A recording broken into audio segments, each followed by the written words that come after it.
I am unashamed. What about you? Welcome back to Unashamed Podcast. We're thinking Zach might beam in. We never know these days. You know, Zach's getting to this place. He's, I don't know if it's his movie making or what, but he's 24 hours ago, he said he was in on this. Yeah. But now he's at an undisclosed location doing undisclosed things because nobody's able to read. Well, used to, he'd send me a text, back in the day, and now I hear from our people who have heard from his people that, here's what may be going down with Zach. He actually sent me a text, but it was an article about treasure hunting, and he's like, "This is getting real." So he didn't know, but I was familiar with the article because supposedly some boys, they found some Civil War gold, coins and all, in a field. So in an effort to do the right thing, it was so much of it, and we're talking about millions of dollars.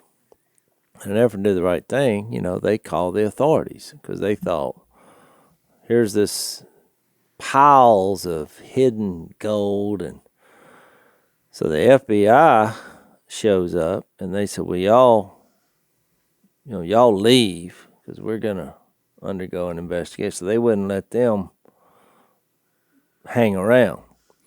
Well, the next thing you know, they can't get access, the guys who found the stuff. And this has been going on for months. So now the people who found it, they're accusing the FBI of stealing it. Because now... Why am I not shocked? I'm not either. So the FBI said, no, there was no gold. We have found no signs of it. And the guys are like, oh, no, we saw it. We called y'all. So it's kind of one of these he said, we said type of deal. So, but I'm pretty sure the FBI is going to win. And so, I'm like, I'm familiar. But what's funny is when he sent me that article, right below it, the link that he sent me, which I know is hard for you to wrap your head around, Phil. There was another article that I thought was a little more interesting because it said, man arrested at local church because he tried to baptize himself. So I thought, well, let me see what that's about. So when I clicked on it, He tried to baptize himself? Well, that's what what do you call it? That's what Headline? The headline was. But as you read the story, so I turned around and sent that back. I clicked on it and sent that back to Zach. Yeah. I said, I find this more interesting.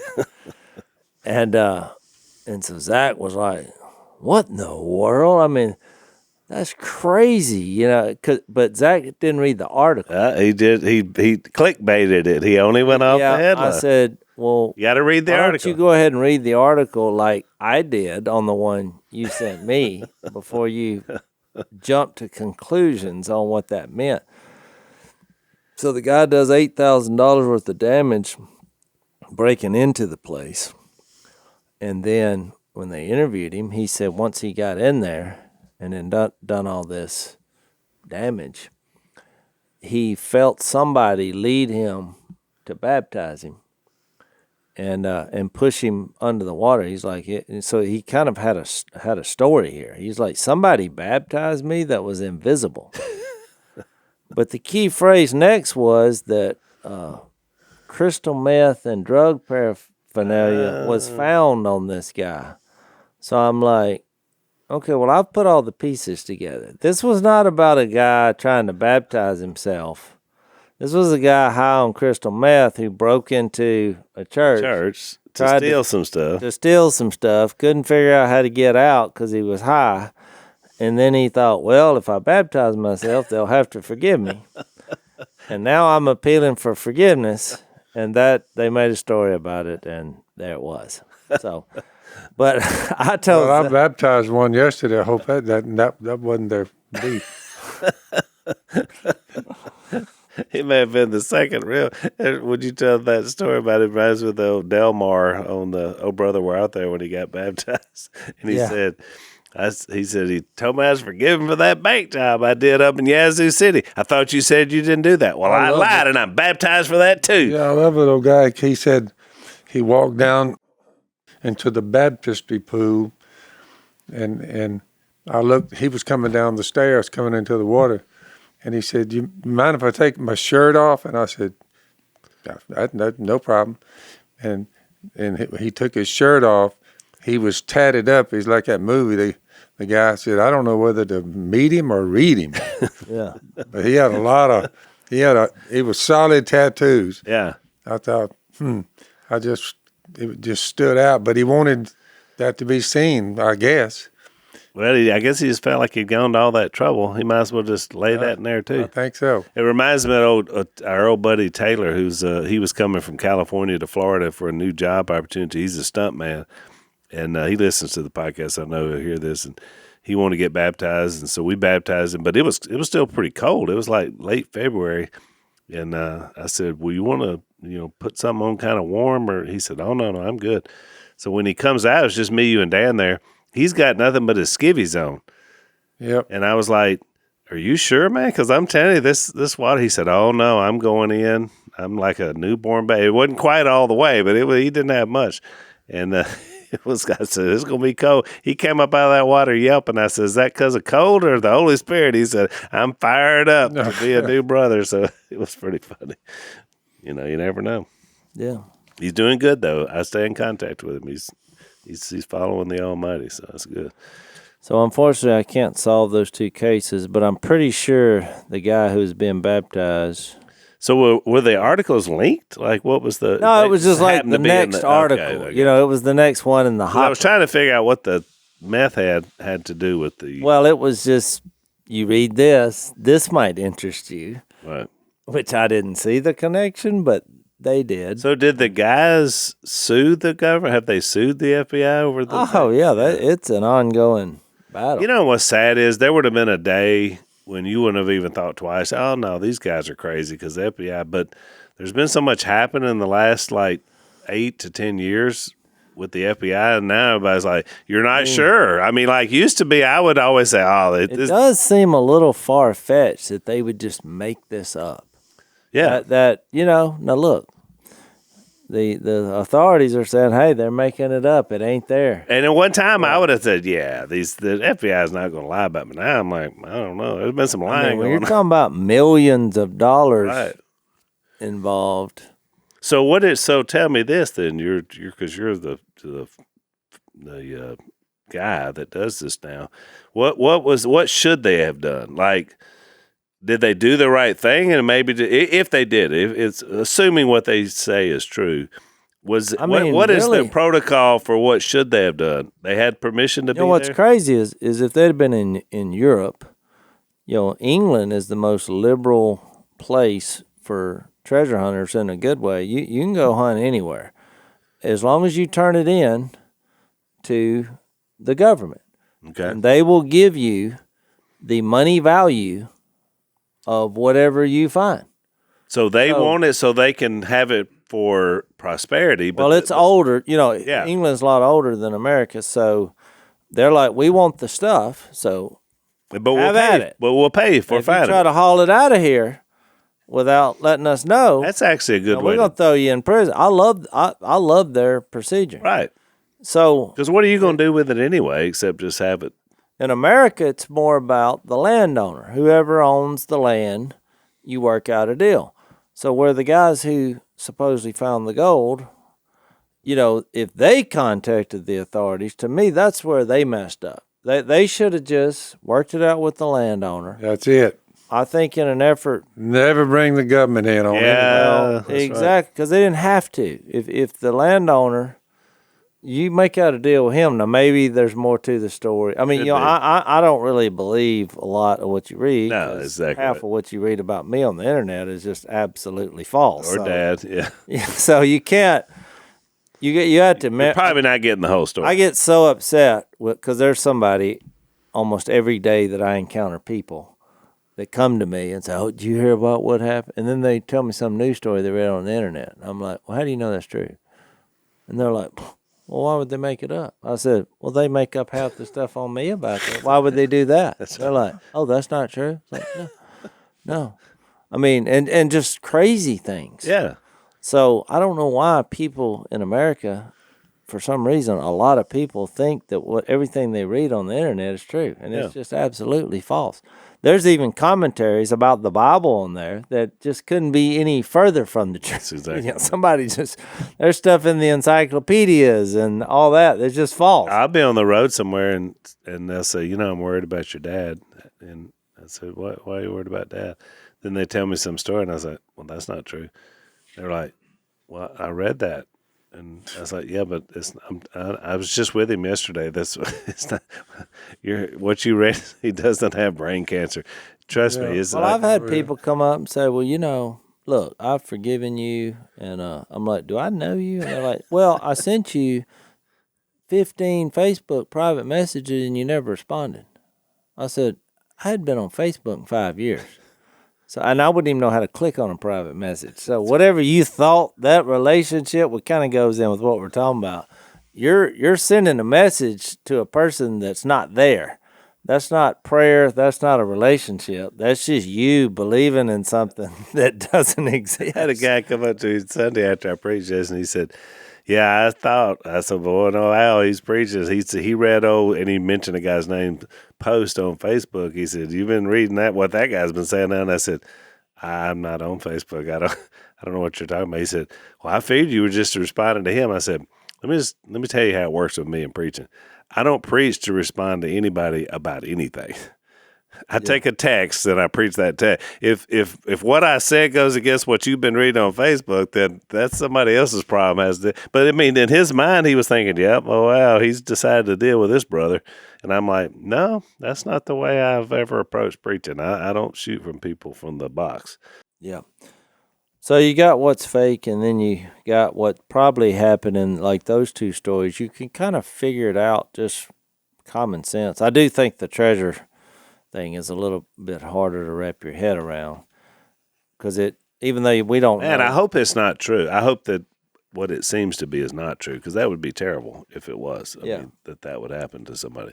But I've always wondered, Jace, because it's out there. Like, I'm not surprised that this would happen, and I hope sometime it'll happen where you can actually see it, because that people have buried gold and stuff. Oh. America's a big place, and we've had a lot of stuff going on for the last... a month ago, somebody... There's a lot of stuff buried in the ground. I shared this about a month ago. Some farmer in Kentucky, I mean, he unearthed hundreds of coins. I think it was 850 coins or whatever, and they're all gold coins from the Civil War era, worth millions of dollars. Now, a couple of the coins he had were rare, and they were worth millions by themselves. But, he just gathered them up. That was without a metal detector. Of course, I think he took some of the coins and went and bought him every metal detecting device. He's probably now the biggest. He scoured the landscape after that. He's the largest metal detector in the state of Kentucky now. That was obviously some buried loot. Yep. That his disc happened to hit, and hey, right. That's why land. We went through a period of stagecoach and travelers and hauling. So the possibility of unearthing something rare is still there. Oh yeah. Keep this up, and you're gonna come out there and go metal detecting with me. I see the allure. It's like, and you're on the coast. Like, I'm down the coast. You think about the pirates and the booty of the pirates and burying it in the cave over here. And I mean, you just think that it's out there. I mean, we went a few weeks ago, and I was with a guy who found a gold coin out, from the 1800s, Yeah. Boy, you talking about go nuts. I mean, just think about that. You find a gold coin that's been buried for a couple 100 years that's worth a lot of money. I mean, that's just one. I can't imagine finding 850 of them. Yeah. Lisa and I were at the beach the other day. Here comes a guy, beep, beep, beep. But it was all like pop tops and aluminum can stuff. Well, the problem with the beach is you're not just the way the silt works. You're not going to find anything real old unless you're in a place that's that's not silted in, which they're more looking for rings and stuff that people lost. You can find last week. The last year I went on the beach and I had my detector because I was going with somebody else, but I was just kind of didn't have anything else to do, getting in the mood. I bet I found 50 coins. Now, they were all modern. Yeah. I'm saying in less than an hour, I found 50. So, I mean, you can go buy a couple of Happy Meals or whatever. But At least pay for your lunch. So it's there. That's right. I mean, I proved it. It's just. Have you heard about people finding rings and stuff and all that, which is pretty cool. Yeah. Let's take a break. So we can't help but talk about the heat. I don't know, Dad, has there been a hotter summer in Louisiana in your memory? I've never gone through one this hot, ever. I mean, it has been triple digits for almost the entire summer, and it's just been kind of hanging with us. And one of the ways you realize that it's so hot is if you do anything outside, right? If you get out of that air conditioning, you figure it out pretty quick. One of the places you're going to notice it right off the bat is your underwear. I hate to bring it up, but it's true. You get into some sticky situations if you have the wrong underwear. And so we use Tommy John underwear because they're breathable, they're lightweight, they have a moisture wicking fabric. They have 4 times the stretch of competing brands, and they don't ride up, which is a great blessing, especially when you're in the heat. They've sold over 20 million pairs, and they have thousands of 5-star reviews. They say that they don't have customers, they have fanatics.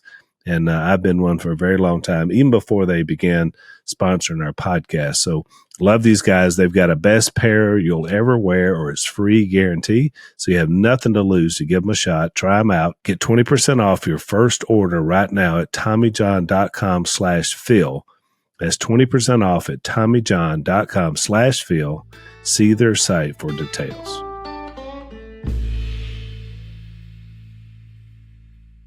All right, well, that's interesting, Jase. We'll have to get Zach's take on that next time, if we ever find him. I'm sure he'll emerge at some point. But Well, true treasure, we're always on our TV show because treasure has various definitions and meanings, but there's a lot in the Bible about treasure. And I think one of the most underrated treasures is that God has given us access to him through Jesus. And so I always think about that Romans 5. We've been given access to the throne of heaven, right, and to God, our Father. And so I do think, I told you what I think. Now this is mentioned twice. You have Matthew 6.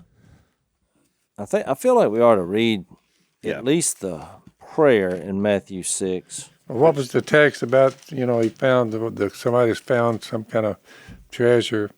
And he bought the whole thing. Oh, I love that. Even as passage. Jesus mentioned that. As a treasure hunter. Yeah. You just buy the whole field. He buy the whole field because he just wants to live there. That is talking about Jesus and the radical nature of discovering who Jesus is. Yep. I mean, you find him and you just sell everything you have, buy the field, and live there. I mean, that is a depiction of the relationship and your response to Jesus. And it is interesting that I didn't think about it till you just said that, Jason. But it is treasure if you just get to looking at the definition of treasure. It is. But what's interesting is because we've run up on it here. Jase mentioned the 2 ways of looking at the Brits look at it from a more socialist point of view because that's their government, that the government, everything belongs to them. And so they are willing to pay, which is good, but that they're the government.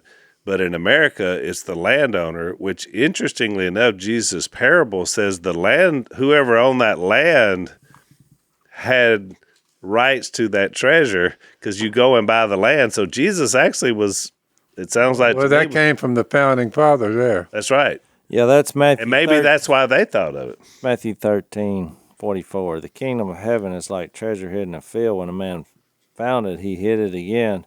Then in his joy went and sold all he had and bought that field. Of course, then he says, again, the kingdom of heaven is like a merchant looking for fine pearls. When he found one of great value, he went away and sold everything he had and bought it. Yeah. But the land, that's true. But it's like when you find something, which is what we do on a weekly basis, you're looking for one thing. Plus, once you find the one thing, you know there's other things in the because area. So that's somebody why was you there. would buy a field, because you're like, oh, I found the X, Yep. which is the same principle. Yep. Even as old as the Bible writings are, they do bring that up as far as humans are They concerned. do. I mean, the worth of, you say, well, he's spot on. But you mentioned the founders. They had the wisdom. They knew we had a big parcel of land here and some people willing to go out. And you know what they said? You go out there and homestead it. That land is yours. You own that now. Yep. And so if you make something of yourself, collectively we'll be a country. Yep. But that was pretty smart because looking Very out, smart. we But went it's a from one sign. end to the other. Well, And it's it a sign. still holds, but it's like Jay said, if you get the government now involved, they weren't there a couple hundred years ago. Right. And you want to go back and say you took it from this people and that people. Yeah, it gets into I mean, who knows what that story is. But still, it's a sign. Even the story, about the guy baptizing himself. I told Zach, I was like, there's a lesson in here somewhere. Somebody asked me, by the way, Jay. It's a reminder, though, that these people, our world is in need of a savior. That is the lesson here. When you got somebody breaking in, his own drug, trying to steal your stuff, and then he's baptizing himself. There's something, you see some spiritual warfare that's not very far from your door. That's right. Guarantee you. So in Matthew 6, now Matthew just has, when you pray, within the Sermon on the Mount. Right. He had a lot.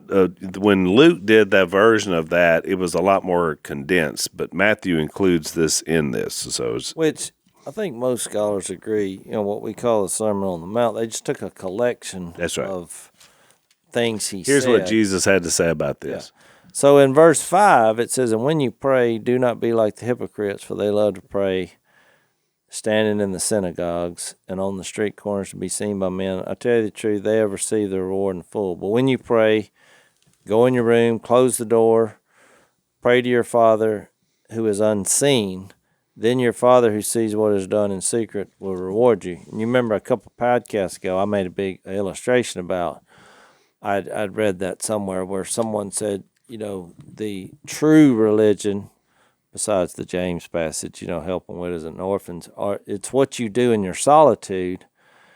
Because if you're not busy, you have nothing to do, you're just sitting there, what you think about during those moments are usually what's most important to you. Yep. Because there's no distractions, and whatever you're thinking about, that's what's most important. And when you read something like this, if you find the Lord in your solitude, then you don't feel the need to have to be so busy.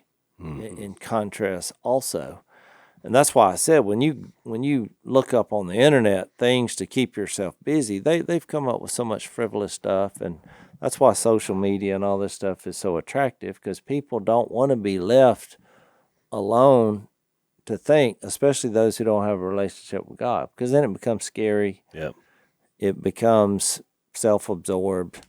And so you read something like this, there's a peace here that you have a relationship with this invisible being, through Jesus. And that's really what prayer is this, you being honest with yourself and your soul and your desires, and you're giving that to God and asking for his will in your life. It is the greatest component of prayer. That's why it's talked about so much, and so much by Jesus, is the reflective nature of it, and the idea that I'm removing myself from noise to connect with the Almighty. And there's a power to that. There's no doubt. It is. So verse 8 of Matthew 6 really, I think, does tie in to the same as Luke's account, because it says, "Do not be like them," because he had said they go on They babbling. babble and go on. Yeah. "For your Father," here's the key phrase, "knows what you need before you ask him." So the skeptic would say, well, why do we have to ask him? Then why don't he just give it to him? And you're missing the sonship, the father-son relationship, the family of God, all these references we keep bringing up, which is what Luke is bringing up, and here Matthew the same way. You're missing the relationship aspect of what the Lord is. He didn't just give us a rule book. He didn't say, do this, keep the law, and if you keep it pretty well, I'll bless you. All these things religion come up with. He didn't say all that. This is about a being who is loving. He wants relationships with his creation, with human beings, and he wants it to last forever. That's the way he designed this. Forgiveness is a powerful thing. Oh, no doubt. It's a powerful thing. Well, he gets to that. Which is why he's going to add that in here. Yeah, so he says, this then is how you should pray. And I love Matthew's verse because he says, our Father. It's not even a selfish thing. And we realize the family is bigger than me, and God desires all of us to be his children forever in heaven. Hallowed be your name, which is hallowed, set apart, holy, different from the world. I'm just giving you different definitions of that word. Your kingdom come, your will be done on earth as it is in heaven. And that's such a powerful statement that we'll talk about, because God's coming kingdom that has been the point of Luke 1-9. The kingdom is coming. John the Baptist said it. Jesus said it. The kingdom is near. It's at hand. It's over and over and over and over. The kingdom is coming. He sent people out to say, what are they preaching? The kingdom is at hand. The king is here. So it's for the first time since Jesus was here, you're getting the possibility of heaven coming down to earth. That's right. Which is amazing when you think about that. And the prayers to be able to submit to that. Let's take another break. Yeah.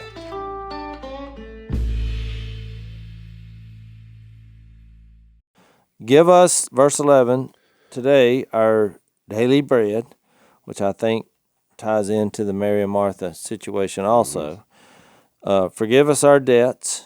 So here's the need for a pardon, because think about it. Ultimately, that's what Jesus gave us all. Was a pardon. There's a debt we owe.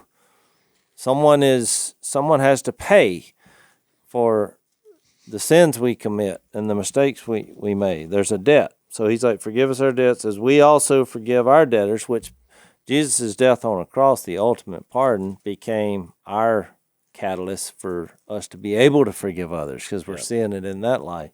And by the way, Luke used the word sins, and the word debt here is Matthew, but it makes sense because Matthew, writing to a more Jewish audience, they understand the atonement for sin concept. So they knew what that meant. He wasn't talking about money. Well, right. And in Matthew's version, he kind of explains it more in 14 and 15. Right. But so 13 says, and lead us not into temptation, but deliver us from the evil one. For if you forgive men when they sin against you, your heavenly Father will also forgive you. But if you do not forgive men their sins, your Father will not forgive you.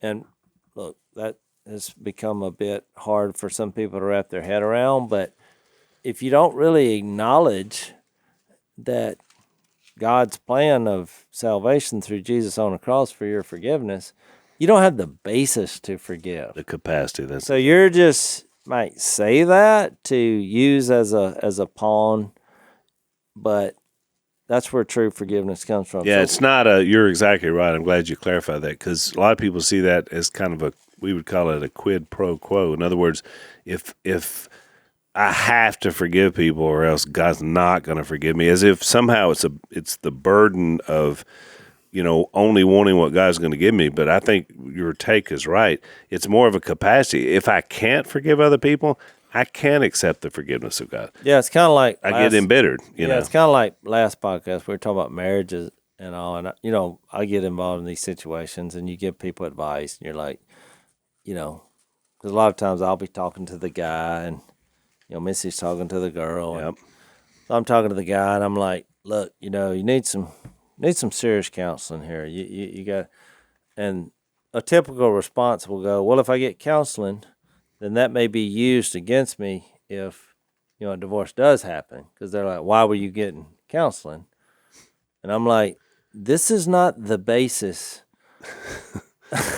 where reconciliation can take place. If you're only going to say you're sorry, you can't say you're sorry, because then that means there's something I was sorry for. I'm admitting I did something wrong. Yeah, which now can be used against me in a court of law. And so it's so frustrating, because you're like, you don't see how it's possible for reconciliation. And I think in the same vein, that's what Matthew is capturing in that what Jesus said. It's like, if you've got all this worked out in your mind on how this is going to make you look good, you're not going to be a forgiver, and you're not going to be forgiven.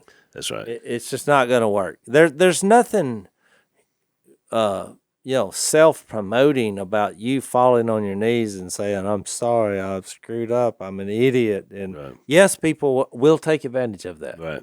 They will view that as weakness or view it as you being a sinful person. But in reality, I mean, look at what Jesus did for us to pay for that. I think he got the worst end of that. Yeah, we've had people come to us before, and the process has already begun for divorce, and so they're under varying, rules of the state of Louisiana. You can't do this, and there's a restraining order here, and there's this, there's that, and they come in sometimes together, but usually it's just a person that says, "Well, we need you to help us," and I'm always like, "Look, I'm just going to be honest with you. I do my best work in trying to restore people." Both to God and to each other. Once we get the state of Louisiana involved, I'm pretty much at a loss for being able to help you anymore. I want you to know God still loves you, but I'm more into the trying to help you kind of get this thing reconciled. So, well, right, and it's a challenge. Yep. So in Luke's version, it's basically the same, but I do think it's coming off this story of Mary and Martha, which I really do not think that he did this by accident. No, it's purposeful. This is very purposeful. It's really going to help you understand prayer when you look at Mary at the feet of Jesus and Jesus bragging on her about that, and Martha being too busy doing good things, but relying on her ability rather than even this simple statement, "Give us each day our daily bread." She has to get all the stuff together, and there's a lot of prep, and look, he's not saying that stuff is not important, but it has to filter through what is the most important thing in your life, and it must be your relationship with God, your response to Jesus, and the Holy Spirit working in your heart. It just that has to be seen in everything you do, whether it's a banquet or your normal routine of life. This is just what we can't do in our church attendance is think that's what he's called me to do. Show up at a church building a couple times a week. There's no relationship in that. Right. Anybody can attend a concert. And I do think it's interesting, Jace, the way the disciples asked him about this prayer.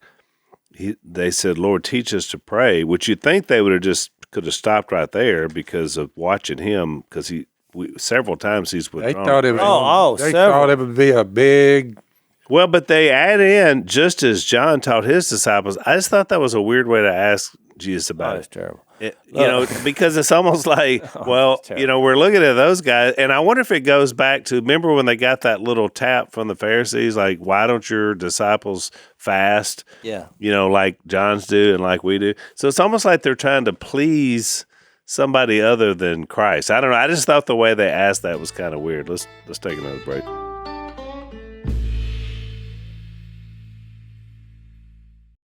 Well, it's interesting. You're right. If you go down through Matthew, Mark, Luke, and John, look at every time Jesus withdraws himself to pray, it's tons. A lot. A ton. And so that's why I said, if you really want to see where you're at in your faith and in your relationship, you need to go the solitary confinement. And I'm bringing that up on purpose. Most people in our country, I read a poll somewhere that says, 90% of people polled in America are against solitary confinement, which it's going on in our prisons. Oh yeah, because they're like, "Oh, that's so cruel," and look, it is. But my point is, the reason that makes you uncomfortable is because that's really where you get down to what's going around in your heart. Well, if you're not, don't have a relationship with God, I'm sure it is terrible. But Jesus, he seemed to welcome solitary confinement because that's where he That's really where his true character came out, because he is God. You know, he has The this Apostle relationship Paul with- spent a lot of time fulfilling what Jesus is saying there. He experienced it. Yeah. And all alone. I mean, locked down. You're talking about solitary confinement. Well, that's what. Well, and even but that's Paul, what and even in prayer Paul's is. case, right after he had his road to Damascus moment, Yeah. he goes out into the Arabian desert for 3 years Yeah. and disappeared. And he had some serious alone time. He spent a long time, a But lot of time. Jace, it's funny because you say that. I've got a guy that I worked with years ago, and he had gotten into some bad stuff, and he got arrested, and he wound up having to go to jail for a year. And because he had been in law enforcement, he had to spend 23 hours out of every day in they call it protective custody inside the jail, which meant he was by himself. And, he told me it saved his soul, because we had already started working before he went in, but he said, you want to do some self-reflection, you spend a year, 23 hours out of every day, Yeah. a year, just you and the Almighty, and reading his Bible and stuff I was sending him. And he came out of there a completely different man. And now that's been probably 15 years ago. He has completely changed his life. But he said that time I spent, that 23 hours a day, shaped me, because there was nowhere to go. I couldn't hide from myself. I can see the power of it. It was very powerful. I mean, Well, just to make the point, to reiterate it, to go back to Matthew, in Matthew 6:4, when you give, it says, your giving should be done in secret, so that your Father who sees what is done in secret will reward you. Well, in 6:6, it says, when you pray, go into your room, close the door, pray to your Father who is unseen. Then your Father who sees what is done in secret will reward you. When it gets to fasting, same thing. Verse 18, the unseen Father who sees what is done in secret. I mean, when the Bible is constantly repeating itself in the same chapter, you need to highlight that. Yep. So I didn't read this out of a book somewhere. I know that whatever you're doing in secret by yourself with God, or whatever you're thinking, that's usually what's most important in your life.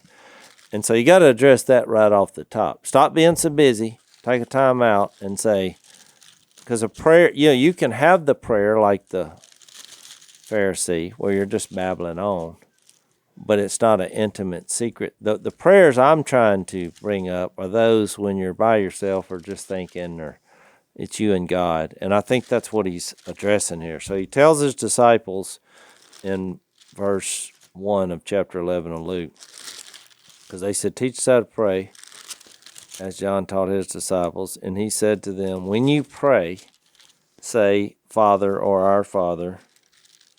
What does this say? Yeah, our Father in heaven. Which is kind of, all those are going to have the same wording as Matthew, because it would be in some manuscripts and not in others. So that's why Well, yeah, when you see these little letters behind the name, so in the translation, in English, they have trouble with some of these, so they give you alternate phrases. So, Father, or our Father in heaven, hallowed be your name, your kingdom come, give us each day our daily bread, forgive us our sins, and we also forgive everyone who sins against us, which is similar to Matthew 6, Matthew's version. And lead us not into temptation, which I like Matthew 6, where it says, and deliver us, from the evil one. Right. So then, which unlike what Matthew did, he then kind of goes into the spirit of your attitude in the prayer through a parable. Because then he says, suppose one of you has a friend, and he goes to him at midnight and says, friend, lend me 3 loaves of bread, because a friend of mine on a journey has come to me, and I have nothing to set before him. So this seems a little weird at first. So you got a person coming in, and you're out of bread, which is not unlike something I've done in my neighborhood. And I go to the next house. And I guess if it was really important, I would, we just go in, and I start looking around. Yeah. Last time I did this, Jep, I didn't think anybody was at his house. And then Jep came in. He's like, what are you doing? I'm like, I'm looking in your refrigerator. think I was looking for some mustard. So then verse 7 says, then the one inside answers, don't bother me. The door's already locked and my children are with me in bed. I can't get up and give you anything. I tell you, though he will not get up and give him the bread because he is his friend, yet because of the man's boldness, Or persistence. that's the other word, persistence, he will get up and give him as much as he needs. So I say to you, ask and it will be given to you, seek and you will find, knock and the door will be opened for you. For everyone who asks receives, he who seeks finds, and to him who knocks the door will be open.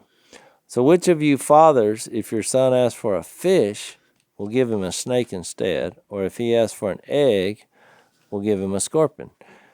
And this is really profound. I know we've read this a few times. So then he says, if you then, though you are evil, calls his disciples evil, know how to give good gifts to your children, how much more will your Father in heaven give the Holy Spirit to those who ask him?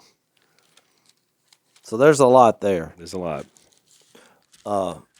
And he sort of breaks his little, I guess you'd call it like parables, but stories, into two segments. One is the idea of being persistent and bold in the asking. And then the other one is the idea that, God is going to provide. I mean, he's always going to give you what you need, I guess is the way I've always looked at it. Not necessarily what you want, but what you need. I mean, because he says, he uses that illustration. If you ask for something good, he's not going to give you something bad.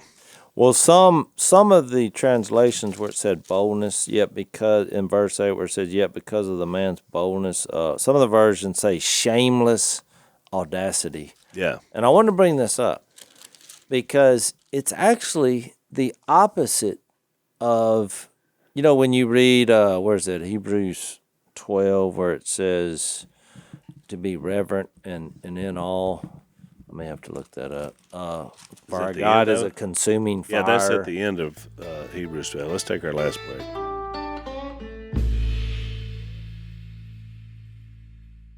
So this word is almost like the opposite of that. Yeah, with reverence and all.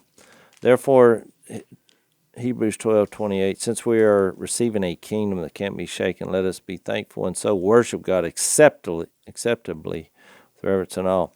So it's kind of a controversial word. It's like shameless audacity without embarrassment, and it's not a contradiction. As some of the scholars, they have trouble with this. Yeah. But it's in a context of father and children, and there is something shamelessly audacious about kids with their requests. Yeah, we talked about and they're not embarrassed. Kids will say anything. And so I do think there's a spirit of that because he's trying to say, look, I want you to come to me to be blunt, to be persistent, to be, because the reason the guy gets up out of the bed in his story is because the persistence. So when you think about it, you wouldn't go up to a door and just go, well, the people inside may say, well, a bird flew into the door, maybe, or something fell. Mm-hmm. He's saying, or like a kid would do, which would be go up there and just they're like, hey, get his attention. Right. They're out there. And so I think that's the spirit of the prayer that he was saying, because you're so persistent and seeking is more than just, looking up how to get somewhere or what, seeking is actually, to put it in the treasure hunting light. I'm looking at old maps. We're looking at the history. I'm talking to people. When you're seeking treasure, you're using all means necessary to find the best path forward and what's here. So I think that's the picture that he's given. No, I like it. And it reminded me of a story that Joe Beam tells in his book, Getting Past Guilt, about this kid who the dad had told the kid to feed the hunting dogs. And he comes home that night and he walks by the dog cage and the dogs don't look like they've eaten. And he comes in and asks the son, he said, "Did you feed the hunting dogs? Did you feed the dogs like I told you to do?" And the kid said, "No, Dad, I forgot. I'm sorry." And he said, "No, look, when I tell you something, you need to do it. Those dogs got to eat." And he said, "I'm so sorry." And he said, "It's okay. Just, do what I tell you." And so he said, next day he comes in and sees him sitting under a tree and he's all sad. And he's like, "What's the matter, son?" He said, "Well, I didn't feed those dogs yesterday. I told you I was going to do it. I messed up." And he's like, "Well, I told you it was okay." And he said, 8 years later, he graduated from high school. He's all sad and on his graduation day. And you say, "Son, what's the matter?" And he said, "I didn't feed them hunting dogs like you told me 8 years ago. And I just feel bad about it." He said, "Son, I've forgiven you for that. Well, you can't hold on to that anymore." 5 years later, he gets married as a kid. You're there. You're so excited. Your first grandbaby. He's all sad. You say, "What is it, son?" And he said, "Them hunting dogs." He said that Joe was telling this story in a counseling session he had with a man. And the man was looking at him because he couldn't get past something 25 years earlier. And he said, "So what would you think about that?" And this man who he was counseling said, "I think he didn't believe his daddy." And he said, "Then you need to believe yours." And so I thought about that in the context of this. If your child has to believe you, but they also have to trust you enough to want to approach you. And I think that's part of what he's saying in this prayer is when you pray is because Jay's thinking about it, your kids are grown now and so are mine, but now it's grandkids, but you would never want them to feel like they couldn't approach you and ask you for anything. I mean, like whatever was going on in their lives, you would want them to feel like they could come talk to you about it. Oh, I know. We just had, I don't know if I shared this before, but this just happened because Missy was telling, now our kids are asking advice. We're not giving it because that's a bad idea when you're trying to raise your kids' kids. Yeah. From 1,000 miles away or whatever. But if they ask, my wife will tell stories about with us. But a funny story, we can laugh now. It wasn't funny then. But we can laugh about it now. She was telling my oldest son, she's like, "Well, you remember," and my oldest son's wife, they just laughed and laughed about this. But, my oldest son was one, because the question came up of when do you start disciplining your kids? Because they have, I guess their oldest now is almost 2. Almost 2. And she's like, "Well, your dad," talking about me, he started in between that 18-month and 2-year. That's where, and it wasn't that major, but it was like I'd sit them down in church and, I'd just a little pop. And so my oldest son, he pretty well got a pop every week for the next 17 years. I mean, it was just the way it was. But he was pop worthy. But the middle son, he only got one day in church, but it was 4 times the same day. I was like, "We're not doing this," and yeah. I took him out. So I brought him back in. Oh, here we go again. Well, it just made Missy mad that I did that 4 times in one day. She was like, I was changing his diaper, and it was just, little red marks. And she was just like, but she said to her and my middle son, who's almost 2, she's like, "Your dad's, he's just being a jerk." She was mad that I had whipped him 4 times, even though I never whipped him again. I mean, he got it, which turned out, I think I did the right thing. He challenged me one day and then said, "You know what? Most well-behaved." Yeah, he's like, "Never again." Yeah. But when she called me a jerk, well, what she didn't know is that didn't help the cause. Well, my 4-year-old, my oldest son, was standing behind her and she didn't know it. And he heard her say that. Of course, I had forgotten that story. Well, he ran and found me and he said, "Hey, Dad." It's like, yeah, he's 4-year-old. He said, "Mom just called you a jerk for whipping Cole." So I said, "Go tell her to come here." And he's like, "Why?" And I said, jokingly, "Because I'm fixed to give her a spanking." And they laughed, And but then I remember that part because when she came down, I'm like, "Hey, you can't be Can't question cutting my judgment here to our 4-year-old, and she did, because she didn't realize. Yeah. And look, she recognized and said, I shouldn't have done that. I apologize. I mean, she was completely apologetic, because the fact that she just got busted for the first time, because you now realize when you have small children, you got to watch what you say, because they'll go tattletale on you in a heartbeat, Yeah.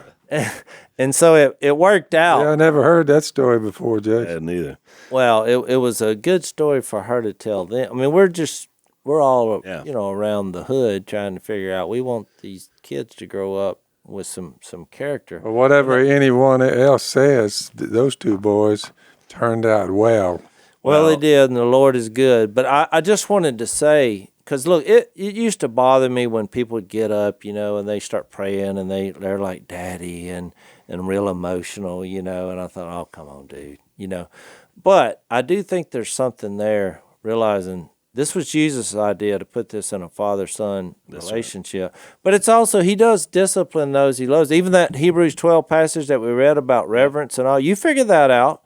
Yeah, read the first part of that chapter. Yeah, if God doesn't, approve of the way you're responding to him, guess what? He'll send you some discipline. Yep. And he'll get your attention real quick. Right. So it's a combination of the both. We do, as we grow, we learn discipline and respect from God. But it is a relationship. We do pray with that unashamed audacity to the Lord, and He wants you to come. He wants you to be persistent. He wants to have that relationship, and you really see that in Luke's. And you have to trust that, because they asked him how to pray, and this is what he's telling them. All right, we're out of time. We will talk a little bit more about this prayer, the Lord's Prayer, in our overtime segment. blazetv.com/unashamed is where you found that. Thanks for listening to the Unashamed podcast. Help us out by rating us on iTunes. And don't miss an episode by subscribing on YouTube, and be sure to click that little bell to get notified about new episodes. And for even more content that you won't get anywhere else, subscribe to Blaze TV at blazetv.com/unashamed.